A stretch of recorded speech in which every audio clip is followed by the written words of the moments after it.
Faith is the ability to see things that don't yet exist.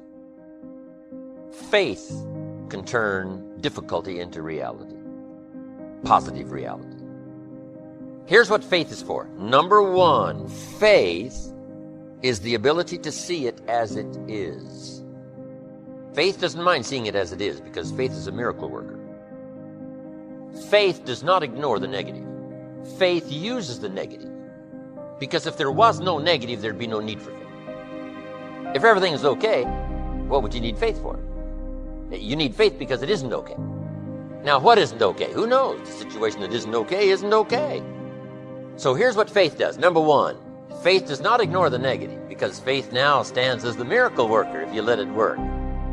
So faith sees it as it is. If it's ugly, it's ugly. If it isn't working, it isn't working. If it's a mess, it's a mess. It doesn't hurt to call a mess a mess. You don't need to fancy it up here. If it's miserable, it's miserable. If it's broke, it's broke. Faith doesn't mind admitting that. Faith doesn't mind seeing that. Here's why. Number one, you can see it as it is. That's the beginning of faith, seeing it as it is. Now, here's the second step of faith. See it better than it is. Couldn't you see beyond the mess? The mess is for today. Couldn't you look into tomorrow? The answer is yes, I guess I could look into tomorrow. Humans have this incredible ability to look into tomorrow, to look into next week. So we not only have the ability to see it as it is, the beginning of faith, but to see it better than it is. Dream the dreams, make the plans, visualize, use your imagination, see it better than it is. Now here's the third step that turns faith into reality. Make it better than it is. Faith now must be invested in the muscle.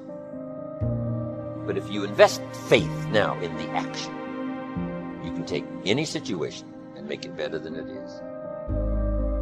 Next, in the beginning of faith, seeing it as it is. Don't see it worse than it is. Some people have this tendency to blow it all out of proportion and say, well, it can't be that bad. If it's this bad, that's how bad it is. You don't need to multiply how bad it is by 10. That's not necessary here. Just as it is, that's the deal.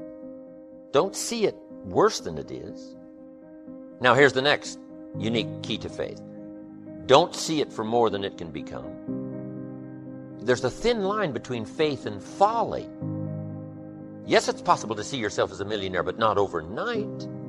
Somebody says, well, yes, I can see that. Don't see it for more than it can become. Yes, if it dropped out of the sky overnight, but that's not likely. But it's still possible to be a millionaire. It's still possible to be rich and wealthy. So don't see it for more than it can become so that you move into folly instead of faith. Plenty is possible without being foolish in your faith exercise. But now here's two more cautions. Number one, it might be worse than you first see it. You better look underneath.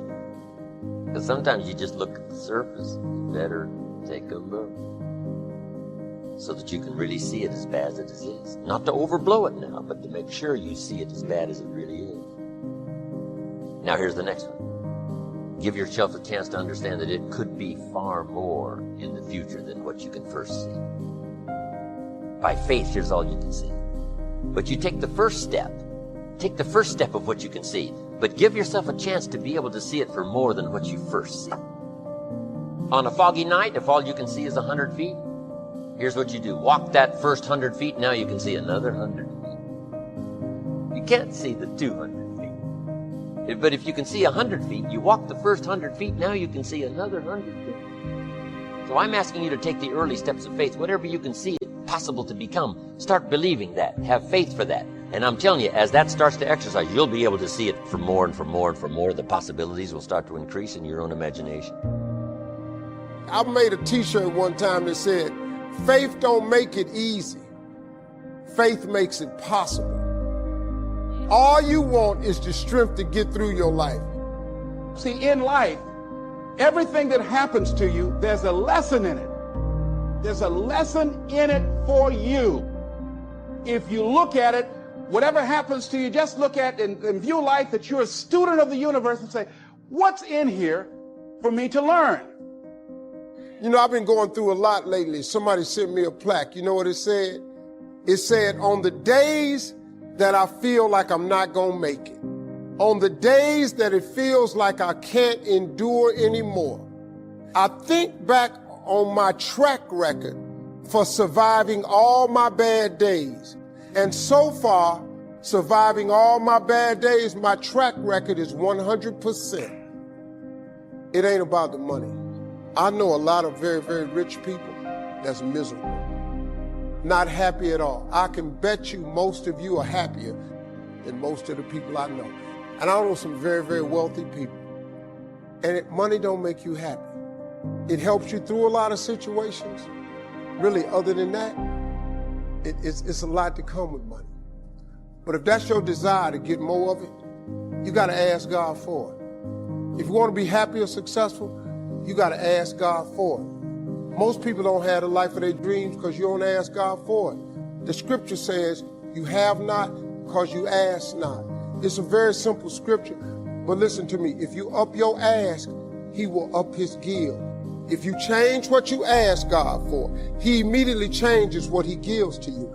It's a scripture that's available for everybody. It's not just for rich people. You don't need an education to be successful. I flunked out of school. Do you know if you had to have an education to be successful, you know how many people wouldn't be successful? What God has for you, quit tying it in education. People kill me. I know people got 2 degrees finna go back to school and get another one. If you got 2 of them that ain't working for you, why would you go get another one of them? That's crazy to me.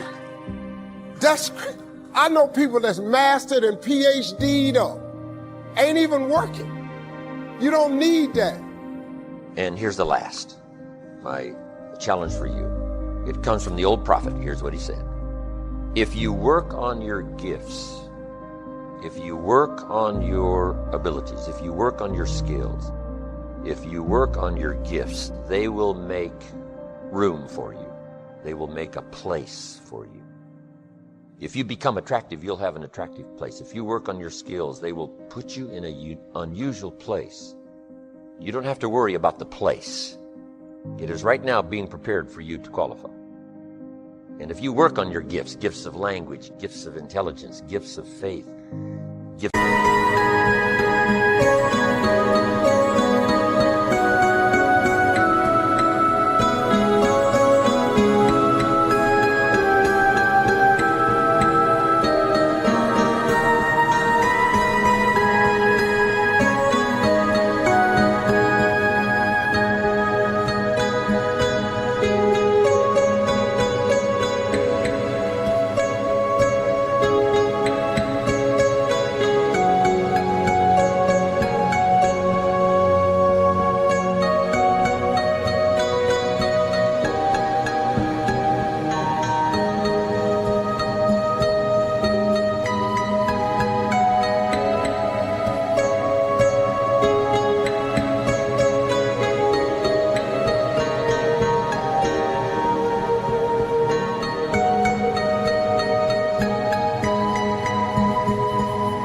of helping others, gifts of influence. If you'll work on those gifts, you'll always have a place.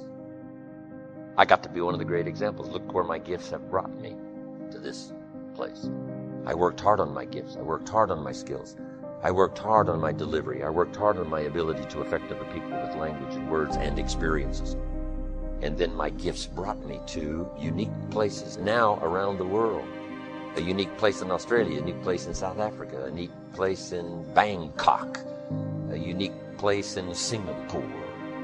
You name the country and the city. Unique places I've had. Because my gifts, I worked on my gifts and made myself valuable enough to be invited to these places. The same thing is going to happen for you, without a doubt. Find some cause that you believe in. What is it that you would like to give the planet? What kind of legacy do I want to leave?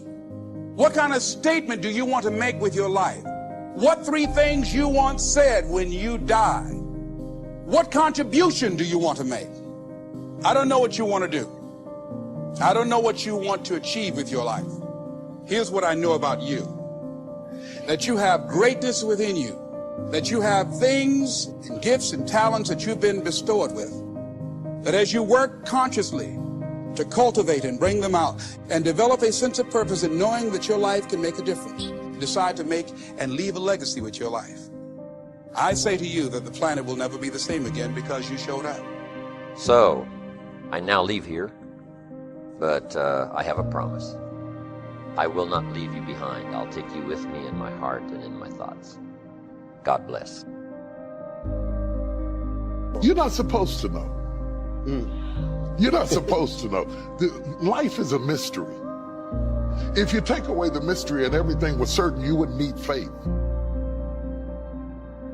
Like, I stand on this stage before you, and to be honest, I never thought I would be doing this.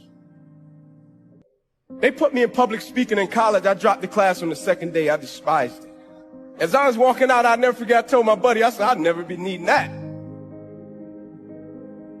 Faith functions best when you don't know. So God often puts us in positions where we don't know to destabilize us from relying too much on what we know.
Like a trainer who starts you out and he starts you out on a weight machine, okay? And then he puts you on a bench and he gives you free weights because now it's less stable.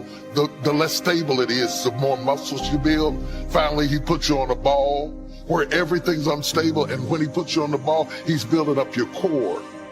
So the more unstable your life becomes, the more you have to go inside yourself to stabilize yourself. You're strong enough to withstand instability. Yeah. And if you knew everything, you'd have no room for faith, for discovery, for innovation, because creativity comes in uncertainty. It comes in uncertainty, in the middle of chaos, because after a while, anytime you know too much, you stop living your best self. And the beauty of life is when God takes a situation or a circumstance and he puts you on a path that you never imagined, and your life begins to flourish and serve as a blessing to a lot of people.